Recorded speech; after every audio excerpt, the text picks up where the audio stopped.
रूए जमीन पर आज सबकी वकालत होती है। पीर की वकालत में मुरीद खड़े हो जाते हैं, मुर्शिदे इजाजत की वकालत में खलीफा खड़े हो जाते हैं। लेकिन हकीकत बात यह है कि सबसे ज्यादा मजलूम जो जाते हैं उन जातों को माँ बाप कहा जाता है। सबसे ज्यादा जिन जातों को सताया जा रहा है उन्हें माँ बाप कहा जाता है। हम देखते हैं जलसों में होते हैं तो लोग कहते हैं मां की शान में शार पढ़ दो।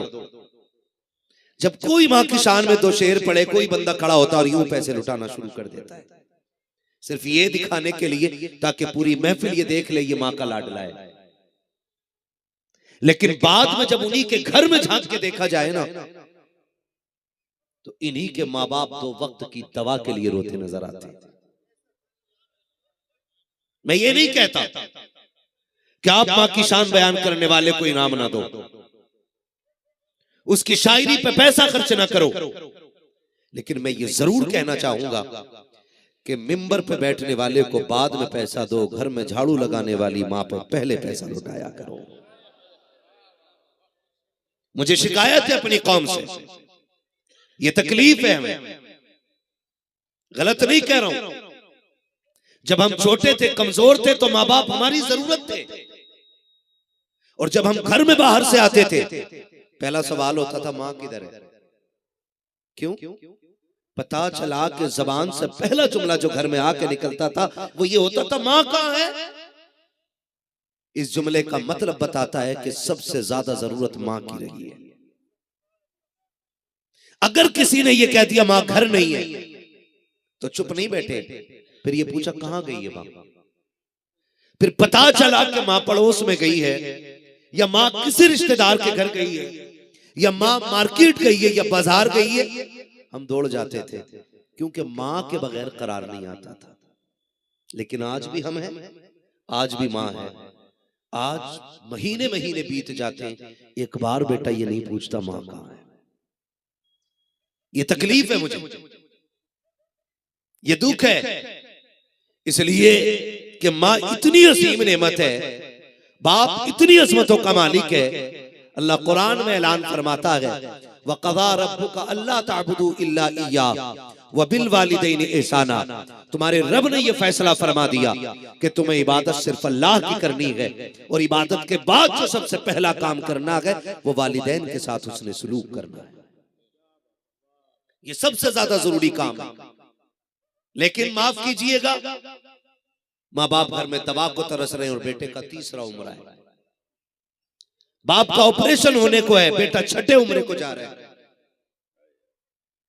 बाप तो वक्त की दवा को रो रहा है और बेटा उम्रों के चक्कर लगा रहा है। याद रखिएगा, माँ बाप के चेहरे को मुस्कुरा के देखने में अल्लाह ने इतनी बड़ी इबादत बना दिया है कि जो सवाब बंदा 4 लाख रुपए खर्च करके गारंटी के साथ नहीं कमा सकता, वो एक नजर में माँ बाप के चेहरे को देख के इंसान कमा सकता है। लेकिन हैरत होती है 4 लाख में मिलने वाला सवाब गारंटेड नहीं है, गारंटेड नहीं है। आपने 4 लाख खर्च किए हैं, आपने सफा मरवा की सही की है, आपने शैतान को कंकर माने हैं, आपने जाकर के कुर्बानी की है, बड़े पापड़ पेल करके वापस आए हैं। उसके बाद आकर के अल्लामा दिल नवाज से पूछो, मुफ्ती साहब किबला से पूछो, इन उलमा से पूछिए जनाब मैंने सारे अरकान अदा कर दिए हैं, क्या मेरा हज कबूल हुआ के नहीं। मैंने 6 लाख रुपए लगाए हैं, 10,000 लोगों को खाना खिलाया था, अब बताओ तो सही मेरा हज कबूल हुआ के नहीं। तो ये सब के सब कह देंगे गारंटी कोई नहीं है, रुकन सारे अदा कर लिए हैं, लेकिन हज की मकबूलियत की जमानत कोई नहीं है। काफिर बताओ तो सही फिर जमानत किधर मिलती है। ये भी ये मुस्कुरा के कह देंगे तूने 4 लाख लगाए हैं, हज मकबूल के सवाब की गारंटी नहीं, जा अपने घर वापस चला जा, बूढ़े बाप को मुस्कुरा के देख, अल्लाह तुझको हज मकबूल का सवाब अता फरमा दे। मुझे तो हैरत होती है, हज भी करने जा रहा है ना तो कह रहा पूरे गांव की दावत है, पूरे गांव बस्ती की दावत सारी। क्यों कर रहा है? ताकि सबको पता चल जाए जी मैं हज करने जा रहा हूं। हाँ, लोग मुझे हाजी जी कहने लगे। एक महीना आया घूम के उधर, और इधर आके मस्जिद में 500 रुपए दिए, खाली नाम लेके कह दिया ना कि फहीम भाई ने 500 रुपए दिए, कहते हाजी लगाना भूल गया। हाजी जी भी हम क्या करने गए थे उधर?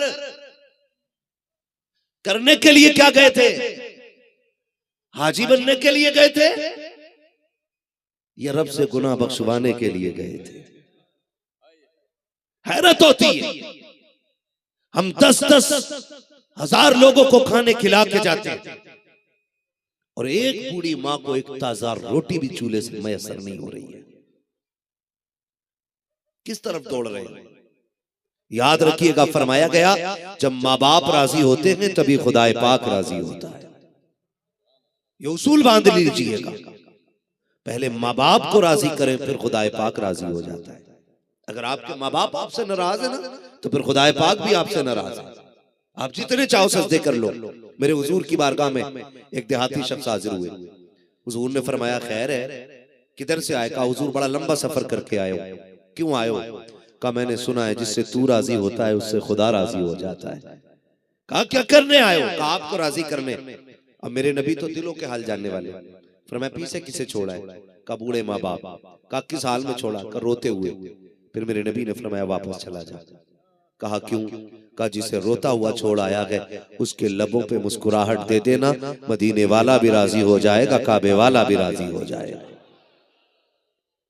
ये सबसे ज्यादा जरूरी काम है, माँ बाप को राजी करना सबसे ज्यादा जरूरी है। लेकिन आज इन्हीं से सबसे ज्यादा बंदा बेफिक्र बैठा है, इन्हीं की तरफ तवज्जो नहीं है किसी की भी। आज ना सर्दी का मौसम है, जाके देख लो, लोग कहते हैं जी शुक्र है मैं अपने माँ बाप को खूब इज्जत दे रहा हूं। और माँ बाप से पूछो क्या हाल है, तो माँ बाप जैसा दिल रब ने माँ बाप को दिया है ना वैसा किसी को नहीं मिला है।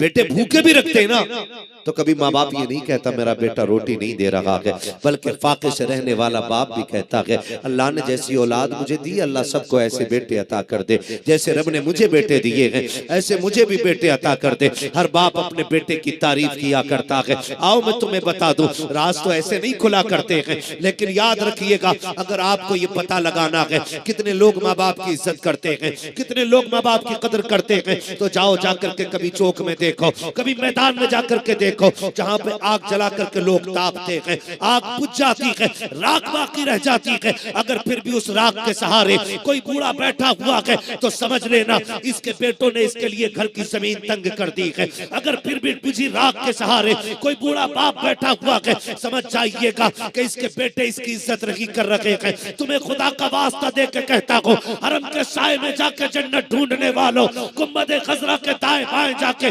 जन्नत की बगारें तलाश करने वालों, तुम्हारी जन्नत सड़कों पे फिर रखी है, तुम्हारी जन्नत चौकों में टहल रखी है, तुम्हारी जन्नत सिग्नल पे आके भीख मांग रखी है। याद रखिएगा अगर तुम्हारे माँ बाप को तुमसे तकलीफ है फिर खाने काबा में भी जाके मर जाओगे, अल्लाह उस वक्त तक राजी नहीं होगा जब तक तुमसे तुम्हारे माँ बाप राजी नहीं हो जाए।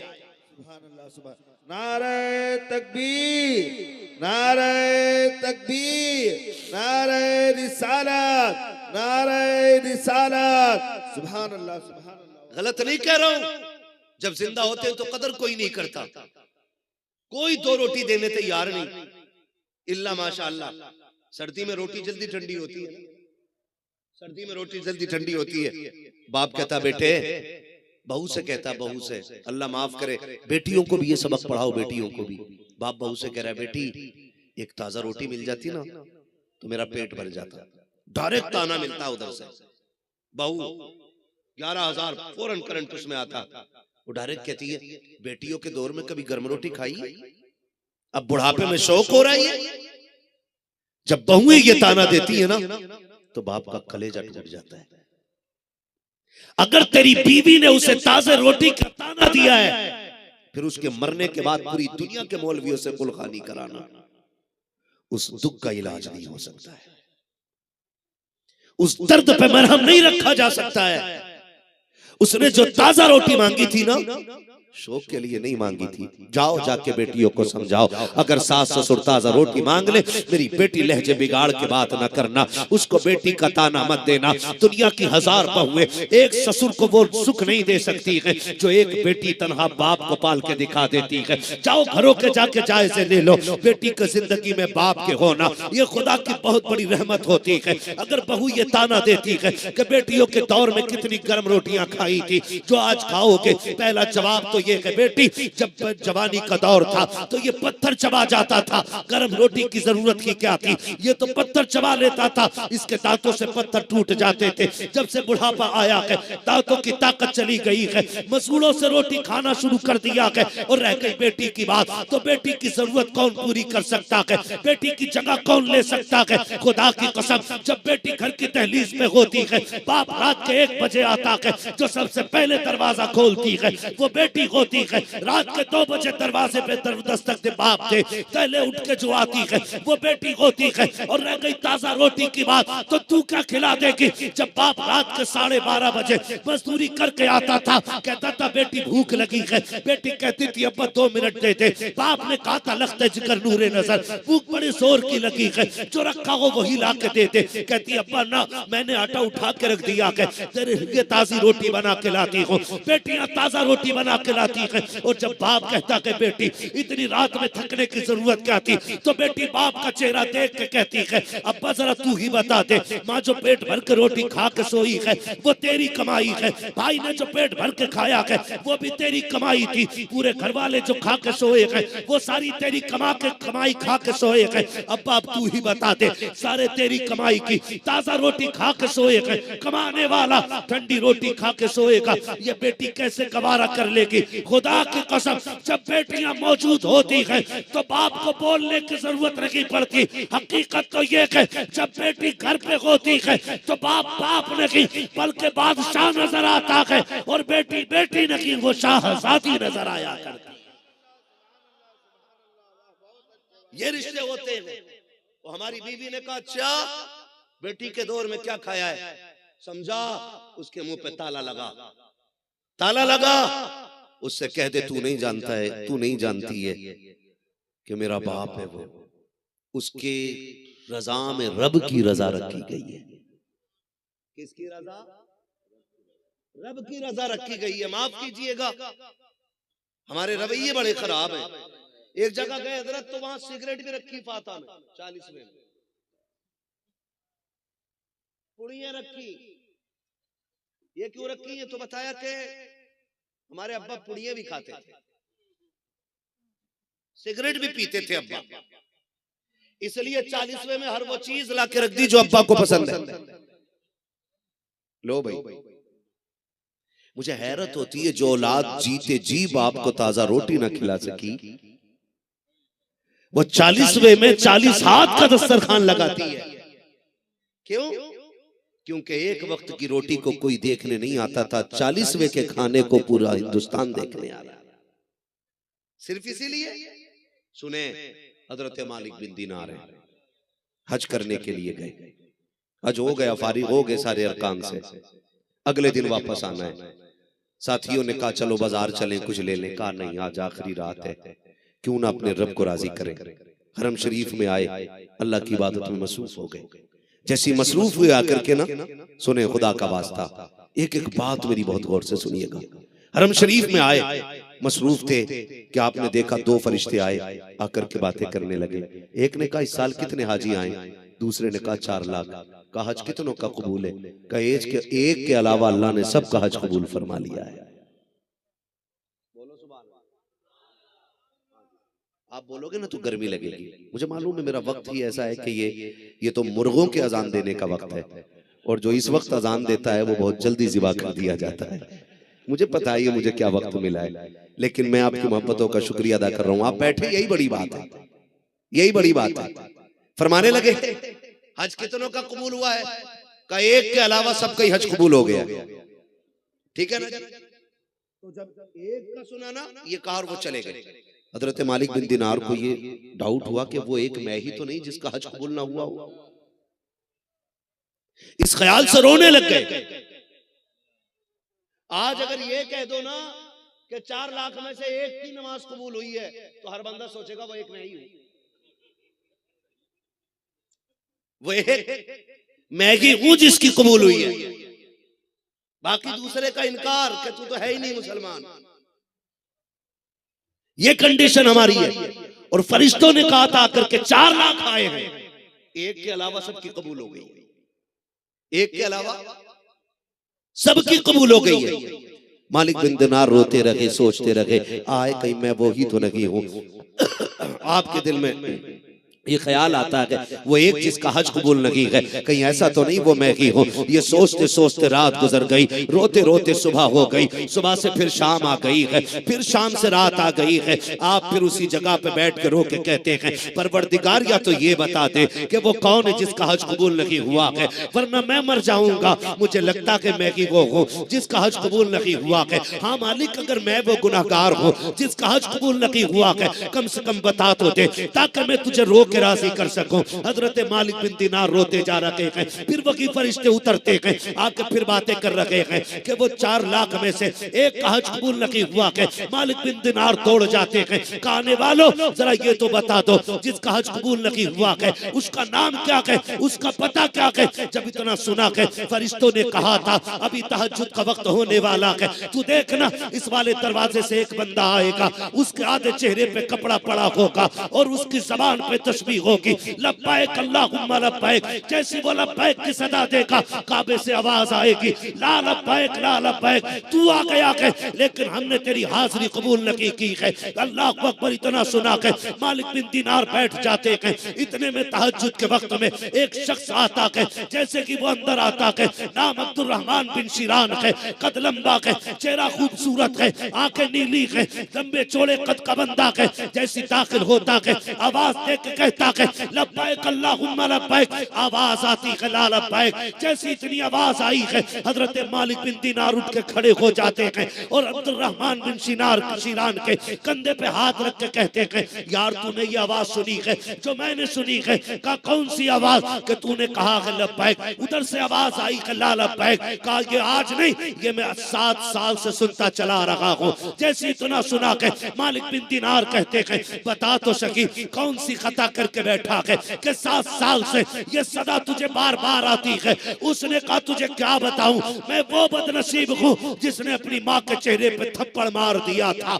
इतना सुनना है मालिक बिन दिनार दौड़ जाते हैं। उसने कहा मालिक किधर जा रहे हो? का डर लग रहा है तेरे गुनाह से, कहीं ऐसा ना हो तेरे गुनाह की सजा में मुझको भी पकड़ लिया जाए, क्योंकि मैं तुझसे बातें कर रहा हूँ। हजरत मालिक बिन दिनार दौड़ गए, फिर फजर तक नहीं आए। फजर में फिर आए नमाज के लिए। जब फजर पढ़ के जाने लगते हैं, अब्दुल रहमान बिन शिरान ने हाथ पकड़ा है, कहा मालिक बिन दिनार कहा क्या? क्या तेरे पास कोई रास्ता है, कोई इसका हल है कि नहीं? आपने फरमाया बता माँ किधर है? कहा माँ भी हज के लिए आई है। कहा वो किधर है? कहा वो ईरानी खेमों में उसका खेमा होगा। उसकी पहचान ये है कि उसके खेमे के बाहर जाके खड़े होना, उसके खेमे से कुरान की तिलावत की सदा आती होगी। अल्लाह अकबर इतना सुनना है। हजरत मालिक बिन दिनार कहते हैं क्या तूने कभी माँ को राजी करने की कोशिश नहीं की? उसने कहा कई बार सोचा है लेकिन हिम्मत ना हो सकी। हजरत मालिक बिन दिनार ने हाथ पकड़ा है और उस ईरानी खातून के खेमे पे लेकर के आए हैं।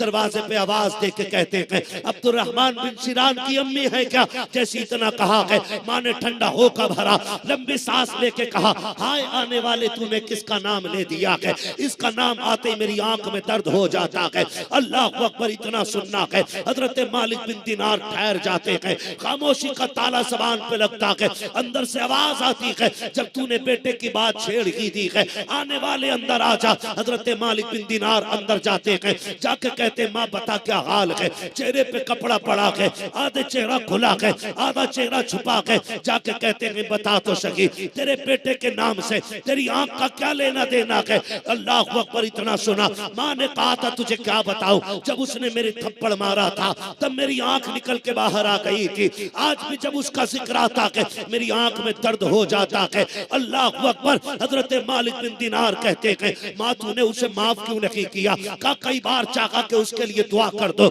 लेकिन हाथ उठते हैं, जबान से दुआ नहीं निकलती है। अम्मा माफ कर दे। माँ ने इतना सुना, कहा वो कितना निकम्मा है, 7 साल के बाद भी वो खुद नहीं आया है, तुझे भेज दिया है। जैसे इतना माँ ने कहा है, मालिक बिन दिनार ने अब्दुर्रहमान बिन शिरान का हाथ पकड़ा और उठा के माँ के आगे डाल दिया। कहा ले तेरा बेटा भी आ गया है। माँ ने उसको देखा है, उसने रो के कहा माँ माफ कर दे। माँ तो माँ होती है। अल्लाह अकबर। माँ ने बेटे को सीने से लगाया और जैसी बदन सर पे हाथ फेरा है, माँ ने क्या देखा है, बेटे का एक बाजू नहीं है। चीख निकल जाती है, रो के कहती है शहजादे ये तो बता दे जब तू दुनिया में आया था तेरे चारों हाथ पैर सलामत थे, अब ये तेरा बाजू क्या हो गया है? अब्दुर्रहमान बिन शिरान ने रो के कहा था अम्मी जिस हाथ से मैंने तेरे थप्पड़ मारा था मैंने वो हाथ ही काट दिया है, इसलिए कि जो हाथ माँ बाप पे उठता है वो खुदा को दिखाने के लायक नहीं हुआ करता। इधर माँ रोई उधर बेटा रोया। माँ माफ करके रो रही थी, बेटा माफी मांग के रो रहा था। अजीब कयामत थी। ये रोए, रब की जानिब से पैगाम आ गया, मालिक बिन दिनार इसे माँ ने माफ कर दिया है, खुशखबरी दे दो तो मैंने भी इसे माफ फरमा दिया। और कहा सिर्फ माफी नहीं, हमने इसके सारे हज कबूल फरमा लिए हैं। माँ बाप नाराज हो तो अल्लाह हज मुंह पे मार देता है। महबूब अलैहिस्सलाम ने फरमाया जिसके माँ बाप नाराज होते हैं अल्लाह उसके कोई इबादत कबूल नहीं करता है, उसकी कोई इबादत अल्लाह कबूल नहीं करता है। कोशिश ये करें माँ बाप को राजी करें, उनकी खिदमत करें। आप बाहर से आते हो, कमा के आते हो, मेहनत करके आते हो, पहले माँ बाप के पास जाया करो, उनसे बैठ के खैरियत पूछा करो, अब्बा ठीक है हम, अम्मी आप ठीक है, तबीयत सही है, कुछ खाना तो नहीं है, कुछ पीने की चीज हो तो बताओ। कभी उनसे भी हम पूछे? वो पूरी जिंदगी हमसे पूछते रहे लेकिन कभी हमने नहीं पूछा। हम कोशिश करें कभी उनसे हम भी पूछें, अब्बा तुम बताओ तुम्हें क्या पसंद है। एक बेटा ऐसा दिखा दो जिससे बाप ने बाजार जाते वक्त न पूछा हो बेटे तेरे लिए क्या लाना है। हमने जो मांगा हमारे माँ बाप ने लाके दिया, तो हम फिर क्यों नहीं लाके देते? हम क्यों नहीं पूछते? कभी माँ बाप के साथ भी खाना खाया करो। कह रहा संडे आ गया, बच्चों के साथ मुझे घूमने जाना होटल में। किसके साथ? किसके साथ? बच्चों के साथ जाना है। कभी साल में एक बार माँ बाप के साथ भी निकला करो, लेके जाया करो कभी माँ बाप के साथ। अम्मी दिल क्या कर रहा है? रोज पूछते हो आज क्या बनेगा? बीवी से कह रहा है शरीक है यार तुम्हारी मर्जी का खाना बनेगा, तुम बताओ क्या बनना है। कभी माँ से भी कहा कर अम्मी आज तेरी मर्जी का खाना बनेगा। अब आप बताओ आपकी मर्जी का खाना बनेगा। कभी माँ बाप की मर्जी का खाना बनवाओ यार, फिर देखो अल्लाह बरकत देता है कि नहीं देता है। हम तो झूठे फंदों में फंस गए, सोचा बरकत नहीं हो रही है, लाओ पीर साहब से डोरी ले ले। पीर साहब ने इतनी लंबी बटके दे दी, का पक्की कर देना, का 1199 की और 6 घंटे ज्यादा लग गई, बरकत फिर भी नहीं आनी है। बरकत चाहिए तो माँ बाप की दुआएं लिया करो, अल्लाह आपको ना घर बैठे बैठे रिस्क में बरकत अता फरमा देगा। करेंगे इंशाल्लाह कोशिश, राजी करेंगे माँ बाप को इंशाल्लाह, करेंगे खिदमत माँ बाप की इंशाल्लाह।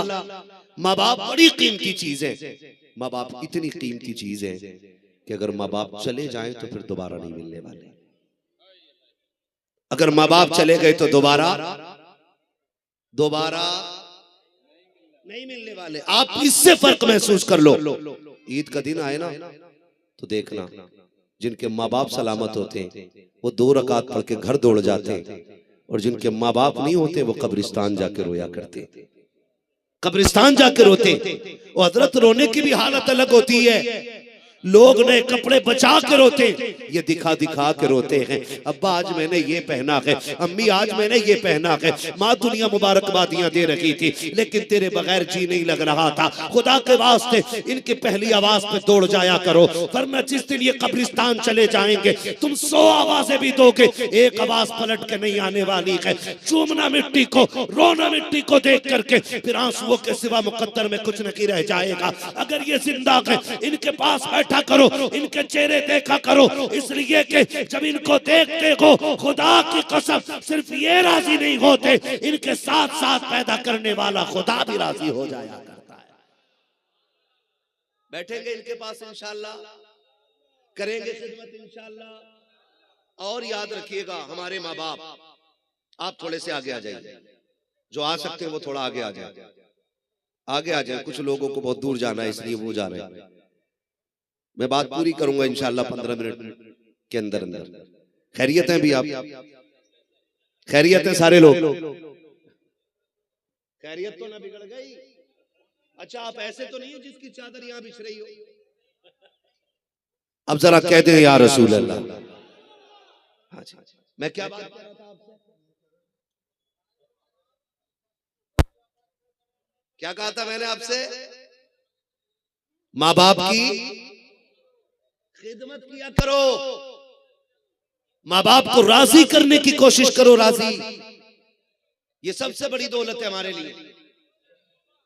हमारे माँ बाप हमें घर में आवाज देते रहते हैं, बेटे बात सुन ले, हम मोबाइल में लगे, कुट कुट कुट कुट कुट कुट कुट कुट कुट कुट कुट कुट कुट कुट। अभी आया, अभी आया। बाप को ठंडा लगा है, उसे पानी चाहिए, और बेटा मोबाइल में कुट कुट कुट कुट कुट। क्या है? अभी आया बस, अभी आया बस। बेटा अभी अभी कहता रहता है। तुम जानते हो माँ बाप कितनी बड़ी दौलत है? समझो जरा, उनसे पूछो जिन पे माँ बाप नहीं है, कब्रिस्तान चले गए, कितने याद आते हैं वो, कितने याद आते हैं। जब बाप होता है पता ही नहीं चलता जवानी कब आ गई, और जब बाप ना हो ना तो फिर जवानी नहीं जिंदगानी मुश्किल लगती है, जिंदगानी मुश्किल लगती है। एक बाप ही तो होता है जो हारे हुए बेटे का भी माथा चूम लेता है। एक बाप ही तो होता है जो अपने बेटे का कद खुद से बड़ा देख के राजी हो जाता है। वरना कौन है जो तुम्हारी तरक्की को देख कर राजी होगा? कौन है जो तुम्हारी कामयाबी को देख कर राजी होएगा? हजरत जी मैंने तो भाइयों की नियत भाइयों पे खराब होती देखी है। भाई की कमाई से भाई चलने लगते हैं। सिर्फ बाप होता है जो बेटे के कद को ऊंचा देख के खुद कद को ऊंचा महसूस करता है। आज वो कहता है ना कि आज मेरे बाप को जलन हो रही, मेरी दौलत से जलन। और पागल, अपनी औकात देख, हैसियत देख। अगर इसने उंगली पकड़ के चलना न सिखाया होता ना तो खुदा की कसम कभी तू चलना नहीं जानता। माँ की अजमत पे क्या तकरीरें हुई, सारे फिर माँ को लिपट गए, बाप घर के बाहर, सारे अम्मा के कदमों में जन्नत ढूंढ रहे, बाप की कोई कदर ही नहीं रह गई। आप इससे अंदाजा लगाइए मेरी बात का। माँ के कदमों के नीचे, जोर से, माँ के कदमों के नीचे, आप माँ के कदमों के नीचे जन्नत है। अब जरा सोच, जिसके कदमों के नीचे जन्नत है, ये जिसके जूते साफ करती है, फिर उसकी अपनी अजमत का मकाम क्या होगा?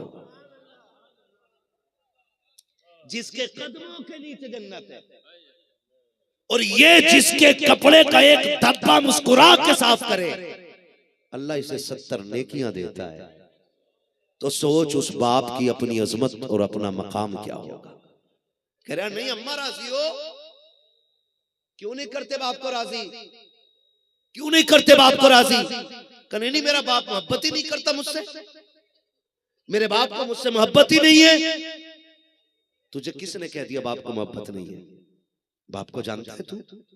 सुन बाप क्या होता है। बाप खलील हो और बेटा इस्माइल हो। बाप खलील हो, बेटा इस्माइल हो, और हुक्म परवरदिगार हो। हुक्म परवरदिगार, खलील जी रब्बे जलील का तुझे मैं ज्यादा प्यारा हूं या बेटा? मालिक प्यारा तो तू ही है। का फिर जा बेटे को खुद से दूर कर दे। तवज्जो है, बेटे को उससे दूर कर दे। मालिक किधर छोड़ना? वहां छोड़ जहां पानी भी ना हो, खाना भी ना हो, ऐसा जंगल हो कि जहां पे किसी चरिंद परिंद का तस्वुर ना हो। अल्लाह के खलील ने बेटा ले लिया, बीवी को भी साथ लिया। आज जहां काबा है ना, यहां छोड़ दिया, छोड़ दिया, और छोड़ के जाने लगे। और बीवी कौन? हाजरा जैसी बीवी। सुभान अल्लाह, जोर से बोलो सुभान अल्लाह। बीवी कैसी? हाजरा जैसी। आज मुझे दुख होता है, आज बीवियां अपने बच्चों को शौहर के खिलाफ खड़ा कर देती हैं। और कहती है सुन, मैं ना होती ना तो तेरा बाप तुझे किसी काम का नहीं छोड़ता। तेरे बाप ने मुझ पे बड़े सितम किए, बड़ा सताया है। मैं कहना चाहता हूँ खुदा के वास्ते बेटियों से गुजारिश है, अपने बेटों को अपने बाप के खिलाफ खड़ा मत करना, अपने बेटों को अपने शोहर के खिलाफ खड़ा मत करना, उनके बाप के खिलाफ औलाद को तैयार ना करना। अक्सर होता यह है बच्चे माँ की गोद में पलते हैं, उनकी जो रग़बत होती है माँ की तरफ ज्यादा होती है, माँ के ज्यादा ताबे होते हैं बेटे। फिर माँ जब बेटों की कमाइयां देखती है बाप के खिलाफ खड़ा कर देती है। ए मेरी बेटी कान खोल के सुन ले, तेरा बेटा तुझे रोटी तो दे सकता है, तो वक्त का खाना तो दे सकता है, कमाई का पैसा तो दे सकता है, लेकिन जो इज्जत तुझे शोहर दे सकता है वो तुझे किसी के राज में नहीं मिल सकती है। इसलिए कि शोहर सिर्फ तेरे लिए कमाई का जरिया नहीं है, बल्कि दुनिया में भी तेरा सहारा है और आखिरत में भी तेरा शोहर तेरा सहारा हो। ये भी कोई जिंदगी है? बेटों ने पैसा दिया तो बेटे माँ के प्यारे हो गए, नहीं दिया तो माँ बेटों के खिलाफ हो गई। इधर देख, बीवी किसे कहते हैं और फर्मा बरदारी किसे कहते हैं। अल्लाह के खलील ने बेटा भी छोड़ दिया, बीवी छोड़ी, थोड़ा सा पानी और थोड़ा सा खजूरें दे दी, बैठे सवारी पे चलने लगे। हजरते हाजरा जानती थी कि कभी ऐसा नहीं हो सकता था, लेकिन आज जो हुआ है कुछ अजीब हो रहा है। आपने कहा इब्राहिम कोई गलती हो गई, क्यों छोड़ के जा रहे हो? क्या हमसे मोहब्बत नहीं? क्यों छोड़ के जा रहे हो? अल्लाह के खलील ने कोई जवाब नहीं दिया, कोई जवाब नहीं दिया अल्लाह के खलील ने। फिर दौड़ के दामन पकड़ा, कहने लगी इतना तो बता के जाओ, अपनी मर्जी से कर रहे हो या खुदा की मर्जी से कर रहे हो? अब जब खुदा का नाम आया, अल्लाह के खलील मुड़े, पलटे, बेटे के चेहरे को देख आंखों से आंसू टप टप। बस इतना ही तो है ना कि बाप हाय बिल्ला नहीं करता, बाप जमाने को तमाशे नहीं दिखाता, लेकिन मतलब ये नहीं है कि बाप बेटे से प्यार ना करता हो। लोग कहते हैं मेरे बाप को प्यार नहीं है, मेरी माँ प्यार करती है। तूने कैसे अंदाजा लगाया? का फला दिन लेट हो गया था तो मेरी माँ मुझे बार बार फोन कर रही थी। मैं पूछना चाहता हूँ तुझे ये तो लगता है कि माँ का बार बार फोन आ रहा है इसलिए माँ प्यार करती है? जब कसम खा के कहता हूँ अगर माँ बेकरार होती है तो नींद बाप को भी नहीं आया करती है। चल कितने बापों को मैं तुझे चौकों में चक्कर लगाते दिखाऊं, तुमने खुद तजर्बा किया होगा। अगर तुम लेट आते हो तो बाप तुमसे 10 सवाल करते हैं, कहाँ था अब तक, क्या कर रहा था, किधर गया था, तुझे टाइम पता है कि नहीं। जो लायक बेटे होते हैं वो गर्दन झुका के खड़े हो जाते हैं, जो नालायक और जहन्नमी बेटे होते हैं वो माँ बाप को जवाब दे के कहते हैं तुम होते कौन हो पूछने वाले, तुम्हें क्या पड़ी है पूछने की। मैं कोई पागल या बच्चा नहीं हूँ, मैं भी अच्छे बुरे को समझता हूँ। जब बेटे इस तरह के जवाब देते हैं तो बाप के कलेजे को बजाय ठंडक पड़ने के टुकड़े हो जाया करते हैं। हाथ जोड़ के कहता हूँ एक एक जवान से, तुम्हें खुदा का वास्ता है अगर रात को आने पे कोई तुम्हें टोकता है तो गुस्सा ना होना, रब का शुक्र अदा करना। अगर रात को आने पे तुम्हें कोई डांटता है तो अल्लाह का शुक्रिया अदा करना और ये सोचना कि अभी तुम्हें डांटने वाले जिंदा है, अभी तुम्हें टोकने वाले जिंदा है, अभी तुम्हें रोकने वाले जिंदा है। आज जिस बाप की आवाज को तुम लानत कहते हो, जिस बाप की आवाज को तुम कुत्ते का भौंकना कहते हो, याद रखना जिस दिन ये सफेद कफन में लिपट के चला जाएगा, जिस दिन इसे 4 कंधे पे लोग ले जाएंगे, आना तू रात के 1 बजे, मर्जी है तेरी तू 3 बजे आना। जब तू घर में आएगा खुदा की कसम तुझे बिस्तर तो दिखाई देगा लेकिन लेटने वाला बाप नहीं होगा। तुझे किसी कोने में लगी हुई लाठी भी दिखाई देगी लेकिन पकड़ने वाला बाप नहीं होगा। मुझे तो हैरत होती है आज बाप की आवाज से नफरत करने वालों, खुदा की कसम खा के कहता हूँ इनके मर जाने के बाद जब 3 बजे या 2 बजे आओगे तुम्हारे कान तलाश करेंगे किधर गई वो आवाज जो कभी 1 बजे आती थी, कभी 2 बजे आती थी। लौटना तड़पना, तुम्हें कहीं वो आवाज नहीं मिलेगी। फिर तुम्हें किसी अलमारी में पड़ा हुआ एक टूटा चश्मा दिखाई देगा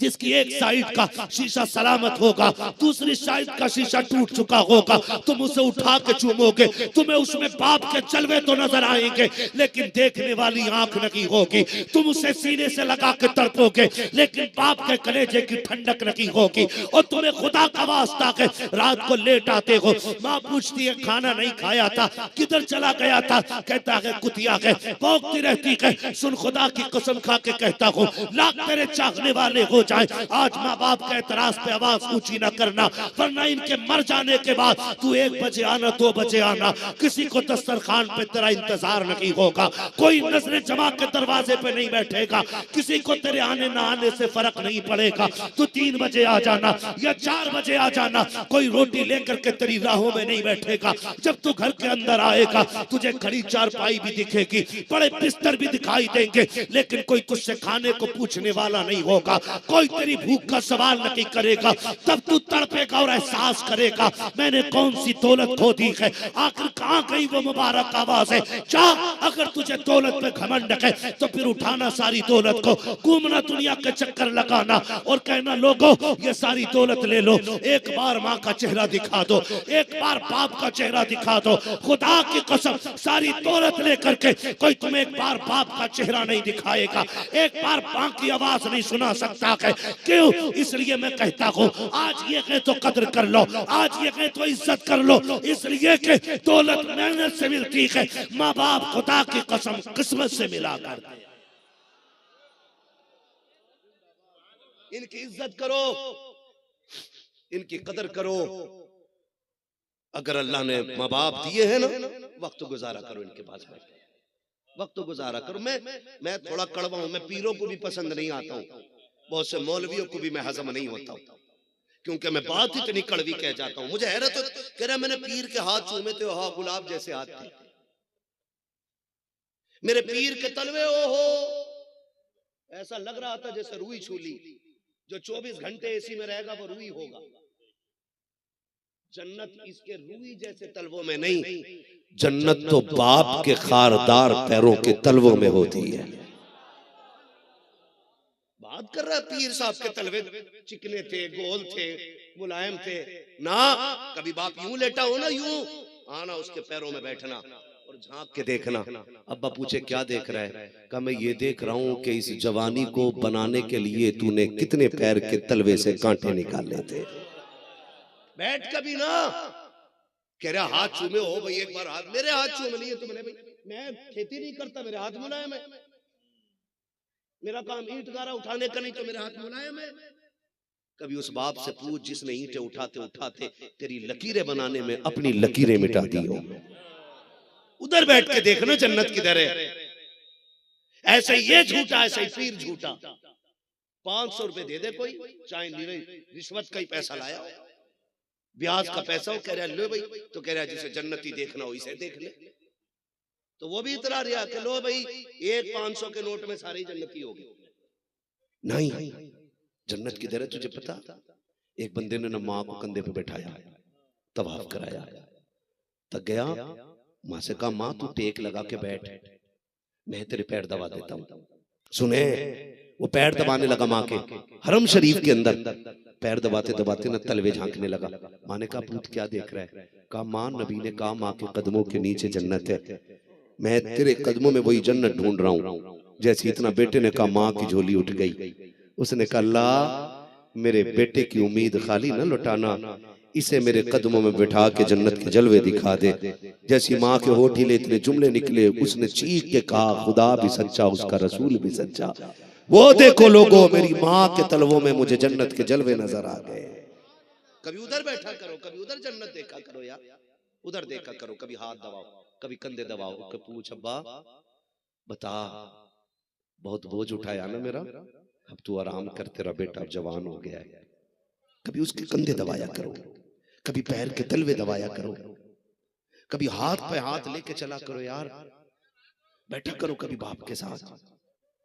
हाँ मेरे हुजूर के चचा कभी सरकार के पीछे चलते ना, हुजूर हाथ पकड़ के बगल में करते, वो कहते चचा मेरे पीछे ना चला करो, वो कहते तेरे कदमों पे कुर्बान जाऊं, मुझे तेरे कदमों की खाक मिल गई, इससे बड़ी महराज क्या है। हुजूर कहते थे ना चचा पीछे चलते हो तो तकलीफ होती है। कौन कह रहा? नबियों का इमाम।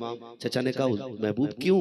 का लोग कहते हैं आपका चेहरा मेरे बाप अब्दुल्ला से मिलता है, जब आप मेरे पीछे चलते हो तो ऐसा लगता है मेरे बाप की पीठ हो गई है। और आज बेटा कह रहा है मुंह बंद करो, तुम्हारी पुरानी सोच है, बुढ़े हो गए हो, तुम क्या जानो ना। ये गलत भी फैसले किया करें तो करा लिया करो, इसलिए कि इनके गलत में भी अल्लाह बरकतें अता फरमा दिया करता है। लिया करो यार इनसे, वो गलत नहीं कह रहा हूं, ये रिश्ते ही इतने अजीब हैं। आज है तो कदर नहीं है, कल नहीं होंगे तो रोगे, कल नहीं होंगे तो रोगे। जाओ जितने भी सफेद बालों वाले बैठे ना, मैं जवान की बात नहीं कर रहा, जिनके माँ बाप है सफेद बाल हो गए, जिनकी 90-90 साल उम्र हो, उनसे कभी पूछना माँ याद आती है कि नहीं, माँ याद आती है कि नहीं। वो जब इतना कहोगे ना तो उनकी भीगी हुई आंखें तुम्हें बताएंगी। मुझसे पूछ रहा माँ याद आती है कि नहीं, कहेगा 70 साल हो गए माँ को दफन किए हुए, लेकिन आज भी ऐसे लगता है जैसे दरवाजे पे माँ इंतजार कर रही है। वो 70 साल का बूढ़ा भी कह देगा कि 20 साल पहले दफन करके आया हूं माँ को, आज भी माँ ऐसा लगता है आवाज दे रही है। ओ भाई है तो कदर कर लो यार, है तो कदर कर लो। आज ना सर्दी आ गई है, कितनी माएं ऐसे इंतकाल कर जाएंगी बेटों को पता ही नहीं चलेगा। हाँ साहब, कितनी माएं ऐसे इंतकाल कर जाएंगी बेटों को पता ही नहीं चलेगा। क्या सुबह उठे थे अम्मी फर्श पे पड़ी थी, पता ही नहीं क्या हो गया। ये कहते हैं बेटे सुबह उठ के कि पता ही नहीं चला, हम सुबह में उठे तो अम्मी का इंतकाल हो चुका था, तू नहीं जानता है, तुझे तो नहीं पता लेकिन दीवारें जानती हैं कि इसको सर्दी लगी थी, ये कंबल उठाने के लिए उठी, इससे कंबल भारी हो गया था, इसमें इतनी ताकत तो ना थी कि ये कंबल ओढ़ पाती। ये सर्दी में बिस्तर में लेटे लेटे बेटा कहते कहते इसकी जबान सर्दी से अकड़ गई और मौत ने आके इसे आगोश में ले लिया। तू बीवी के कंबल में ऐसा लिपटा रहा कि तुझे माँ की एक आवाज न पहुंची। वो माँ जो फर्श पे गिर गई थी, तुम कहते हो पता नहीं कैसे इंतकाल कर गई। ये वही तो माँ है जो तेरी एक चीख में बिस्तर छोड़ देती थी। ये वही तो माँ है जो तूने एक दिन डरावना ख्वाब देख के एक बार का माँ डर लग रहा है, खुदा की कसम कई रात माँ नहीं सोई है, तेरे सरखाने बैठ करके तुझे तसल्लियां देती रखी है। आज उस माँ को पानी की जरूरत पड़ गई है और तुझ जैसे बेगैरत को बिस्तर छोड़ने की भी तौफीक नहीं होती है। वो बूढ़े माँ बाप उठ के जाते हैं, सर्दी में ठोकर लगी, गिरे सर के बल फर्श पे आए, जैसे कि सर लगा के जमीन पे तड़पते हुए दम तोड़ दिया है। और तू कहता पता नहीं कैसे मौत हो गई, कोई आवाज तक ना निकली। हाँ हाँ आवाज तो निकली थी लेकिन तुझे आवाज नहीं आई थी। लेकिन खुदा की कसम घर की दीवार गवाह है कि ये रो के मरी है, घर की छतें गवाह है कि ये रोती हुई गई है, इस जमीन का एक एक गोशा गवाह है कि माँ रोती हुई गई है। उसके बाद दुनिया के पीर इकट्ठा कर लेना, सारे पीरों के तावीज ले आना। अगर माँ रोती चली गई है तो सारे तावीज की नहीं बल्कि सब पीर इकट्ठा कर ले, बरकत नहीं आ सकती है। बरकत उसी को मिलती है जिससे माँ बाप भी राजी होते हैं, खुदाए पाक भी राजी। सर्दी थोड़ी ज्यादा आ गई है ना, एक काम कीजिएगा, करेंगे, वक्त ज्यादा हो रहा है, सुन लेंगे 2 मिनट।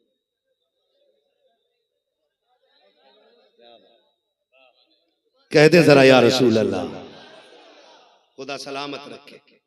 मेरी एक बात सुन लीजिए, ठंड आ गई है, ठंड सर्दी इधर क्या बोलते हैं, ठंडी जाड़ा, ठीक है ना, जो भी समझ लें आप। मेरा काम ये है कि मैं समझा दूं आप तक मेरी बात पहुंच जाए, ठीक है ना। जाड़ा आ गया है, कोशिश ये कीजिएगा जिनके माँ बाप ज्यादा कमजोर हो गए ना, वो अपनी चारपाई माँ बाप के बगल में डाल लें, उनका हक बनता है यार। आपको याद ना हो तो याद दिला दूं, जब हम छोटे थे ना, माँ बाप जवान थे तो 3-3 नहीं 6-6 चक्कर हमारे बिस्तर के लगाते थे। क्यों? कि मेरा बेटा छोटा है, कहीं कंबल से पैर ना निकल जाए। आए फिर चादर डाल दी, आए फिर चादर। हम छोटे थे, हमने फिर पैर मारा फिर अलग, वो फिर आए फिर डाल गए, हमने फिर पैर मारा फिर अलग, वो आए फिर डाल गए, हमने फिर पैर मारा। ये 4 महीने करते थे। कितने दिन? 4 महीने। और आज बेटे को 4 रातें मां की बर्दाश्त नहीं है। चारपाई डाल लो, जन्नत बहुत सस्ती है, दुआएं ले लेना। माँ जिन बेटों को दुआएं दे जाती हैं तो जन्नत उनका मुकद्दर हो जाया करती है। बाप जिन बेटों के लिए हाथ उठाए समझो उन बेटों की बिगड़ी बन गई है, ये याद रखना। डालो बिस्तर के पास अपनी चारपाई में और उठ उठ के चेक किया करो, पूछा करो अम्मी कुछ चाहिए, अम्मी कुछ चाहिए। माँ क्या चाहती है यार? माँ खुद नहीं बेटे को जगाना चाहती, माँ खुद नहीं चाहती, बाप खुद नहीं चाहता बेटा तकलीफ में आए। हमने मुसीबतें खुद मुसल्लत कर रखी है, खुद मुसल्लत कर रखी है हमने मुसीबतें, हम कोशिश ही नहीं करते। कभी बार बार आपने सुना था थे मूसा कलीमुल्लाह अर्ज करते मालिक मेरा जन्नत में दोस्त कौन होगा? रब ने क्या फरमाया कि वो गोश्त की दुकान है, वो तुम्हारा जन्नत में साथी होगा। ख्याल आया बड़ी नेकी करता होगा, कोई लंबी तस्बीह होगी, अल्लाह अल्लाह का विर्द होगा, दुकान का पता लगा के पहुंच गए, जाके बैठ गए, बैठे रहे, कोई पूरा दिन इबादत नहीं की। शाम को सोचा रात को कोई इबादत होगी, कहा चलो साथ चले गए। उसने रास्ते में चलते चलते हजरत का चेहरा देखा, कहा कौन हो? कहा परदेसी हूँ। उसने कहा मेरे घर मेहमान नहीं बन जाते, आप तो चाहते ही थे। उसने जैसे इतना कहा फरमाया हाँ ठीक है। वो अपने घर ले गया। सुने जरा माँ बाप क्या होते, लोग पता नहीं किधर दुआएं ढूंढवा रहे हैं, किधर ढूंढ रहे हैं नसीब की रोटी। जब गए ना, आपने देखा कि कोई रोजी कोई इबादत उसने ऐसी नहीं की। कहते लेकिन मैंने देखा कि उसने अपनी माँ को खाना खिलाया, और खिलाने के बाद फिर मेरे साथ खाने के लिए बैठा। उसके होठ हिलने लगे, और जब उसके होठ हिले ना, मैंने पूछा क्या कह रही है ये बूढ़ी, क्या कह रही है ये बूढ़ी? तो कहने लगे जी छोड़िए, परदेसी हैं आप भी मेहमान हैं, उसको नहीं पता किससे बात हो रही है। वो कहता जी छोड़िए, बूढ़ी माँ है, मोहब्बत है ना बेटे से। ये कहती है कि अल्लाह मेरा बेटा जो मेरी खिदमत करता है ना, इसके सिले में जन्नत में इसको मूसा का साथी बना देना। कितनी बड़ी चीज हजरत। वो कहता जनाब ये माँ देखो ना, बेटा हूं इसलिए बड़ी बात कर रही है। कहती है कि मेरे बेटे को जन्नत में मूसा का साथी बना देना।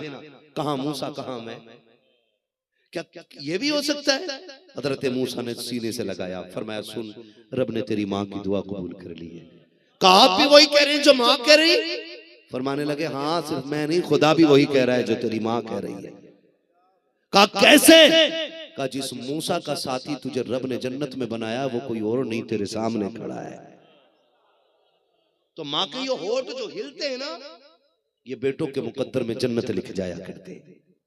कोशिश कीजिएगा माँ बाप की खिदमत करेंगे इंशाअल्लाह। वादा करते हैं इंशाअल्लाह, सारे वादा करते हैं इंशाअल्लाह। माँ बाप की खिदमत करेंगे, माँ बाप की कदर करेंगे, माँ बाप को राजी करेंगे। एक उसूल ये बांध लीजिएगा, पहली रोटी माँ बाप को खिलाएंगे इंशाअल्लाह। कितने लोग वादा करते हैं इंशाअल्लाह? हाथ देखें हजरत, कितने लोगों के नहीं उठे। कोशिश करेंगे कि हम पहली रोटी अपने माँ के नाम खुद, वो बीवी से कहते हैं सुन पहली रोटी जो बने मेरे माँ बाप के लिए, बाद की रोटी मेरे बच्चों के लिए। कहेंगे ना इंशाअल्लाह? कह लेंगे, डर जाएंगे। लोग पता ही नहीं बोल रहे, चक्कर में घर में पिटेगा कौन? कहेंगे इंशाअल्लाह। जो मेरी बहनें जन्नती होंगी वो इस अमल बात पे अमल करेंगे। कोशिश करेंगे वो भी कि अपने शोहर की जन्नत बचा लें ताकि हमारी भी बची रहे। बीवी की जन्नत शोहर की रजा में, शोहर की जन्नत माँ बाप की रजा में, उधर बचेगी तो फिर इधर भी मिली जाती है। फरमाया गया वक़ज़ा रब्बुका अल्ला तअबुदू इल्ला इय्याह व बिल वालिदैनि इहसाना। तुम्हारे रब ने फैसला फरमा दिया कि इबादत सिर्फ अल्लाह की करनी है, और इबादत के बाद जो सबसे पहला काम करना है वो वालिदैन के साथ हुस्न सुलूक करना है।